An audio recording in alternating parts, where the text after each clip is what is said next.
Hello and welcome to the table. I'm your host, Teen Wolf, and today we are going to be talking about the lore for Thrones of Eldraine. Now you may be thinking to yourself, Teen Wolf, why are you doing that? Wilds of Eldraine is coming out, not Thrones of Eldraine. That was a while ago. Well, it's been a decent amount of time since Throne of Eldraine has been out, so might as well give everybody a quick little recap on the lore for Thrones of Eldraine to better understand the lore for Wilds of Eldraine, which that video, the lore for that set, should be coming out here soon. And then I'm going to be doing some gameplay, some deck techs. I will be getting out that Pauper Commander gameplay for Commander Masters soon, hopefully. But for all of that aside, let's get into the video. So, we start our story with Oko, Thief of Crowns. Oko is this fairy planeswalker that is, he's dangerous, and he is scary, if you could not tell by his planeswalker that is banned in practically every format. And Oko does not like Kenrith. And Kenrith, by the way, is the king of Thrones of Eldraine. And the reason that he is king is because he is the champion of all 5 kingdoms. He has beat their best warriors in all 5 of the kingdoms, and now he rules in Castle Ardenvale, where he grew up and it's his home, and where his wife, Linden, is. But Oko does not like Kenrith. Oko does not like Kenrith. So, Oko's devised a plan to transform Kenrith into an elk, because that's one of his powers, with the help of Garluk. Now, if you didn't know, Garluk's a good guy, right? But at the time, Garluk was corrupted by Liliana Vess using the Chain Veil. So Garluk, the Wild Speaker, the Huntsman, the Garluk that we all love and know, transformed, because of Liliana's curse, into the Veil-cursed Huntsman, Garluk. And Oko basically turned him into a lapdog. And Oko turned Kenrith into an elk that he would then send to elves in a kind of ritual to kill the elk, because those elves did that for some reason. Yeah, it's a weird ritual. But basically, Oko's like, now, Kenrith is going to die. I don't know why this matters, but whatever. He's interesting. So, the main part of the story is basically finding Kenrith and saving him and the kingdom from Oko's wrath with the help of Garluk being his lapdog.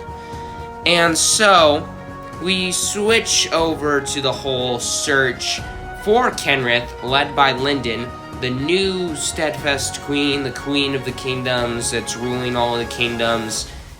Nobody really respects her, as shown in Fortifying Provisions.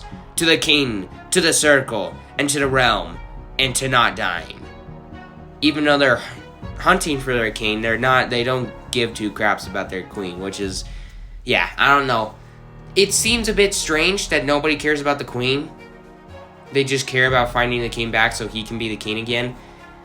I don't know why they're not respecting the queen, because Linden's a cool card. It gains you life, I guess. Actually, I kind of do get why they don't respect her. She's not very powerful. Anyways, so everybody's hunting for Kenrith, their lost king, trying to find him. But nobody's had success. So, what happens is the Royal Scions, Will and Rowan Kenrith, go out and are going to hunt for their father. Now, if you don't know who Rowan and Will are, they're very important parts of both this lore and the lore for Wilds of Eldraine. So, basically, they are the children of Kenrith And they also are the children of this witch who basically put a curse on Kenrith to fall in love with her, that whole thing. But now Kenrith is the husband of Lyndon. So Lyndon isn't technically their mother, but these two, their mother is a witch, which is going to come into play a bit in the lore for the next set, and they both share a spark. So without the other, neither of them can have a spark. That's why their first showcase, Royal Scions, they're together. And why most of their planeswalkers, it's been like a flip planeswalker where one's on the other side, one's on the other side. Yeah, to signify that they are together and they're meant to be together and they're connected together, which kind of sucks because they're kind of rivals. One has lightning magic, one has ice magic, and I guess the other doesn't have fire magic because Chandra already has fire magic, but still. So these two, nobody else is having any luck with the whole hunting down Kenrith, finding Kenrith. So they go to the magic mirror and try to figure out, okay, where's our dad at? And this kind of search for their father, finding the magic mirror and trying to get him, is showcased in the flavor text of Unexplained Visions, where it reads, Rowan and Will exchanged a baffled glance. Could the stag in the vision lead them to their father? And at the time, they didn't know that the stag was their father. Eventually, they do figure this out. But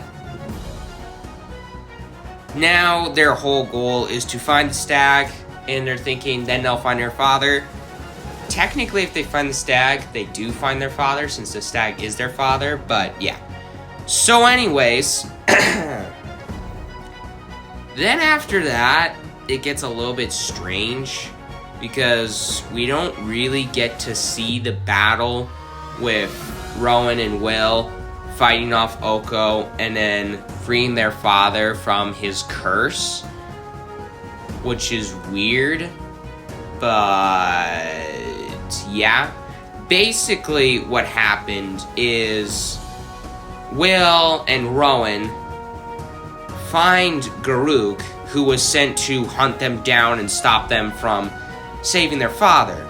But the two of them defeat Garruk and take him to the Cauldron of Eternity, and using its magical powers, they transformed Garruk back into the Wild Speaker, as shown in Return of the Wild Speaker. He's like, oh, my curse is being broken. I'm turning back into the wonderful, non-cursed man that I once was. I can still be a hunter, but not an evil hunter. So then Garruk, the Royal Scions, they find Oko, they beat him up, and then they all live happily ever after. That's it.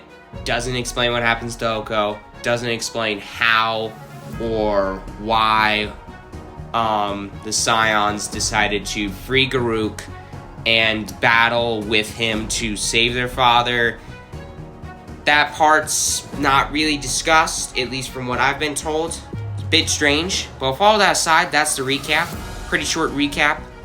And now, with all that aside, we can move into the lore for Wilds of Eldraine. So with all that aside, thank you for watching, everybody, and have a great rest of your day.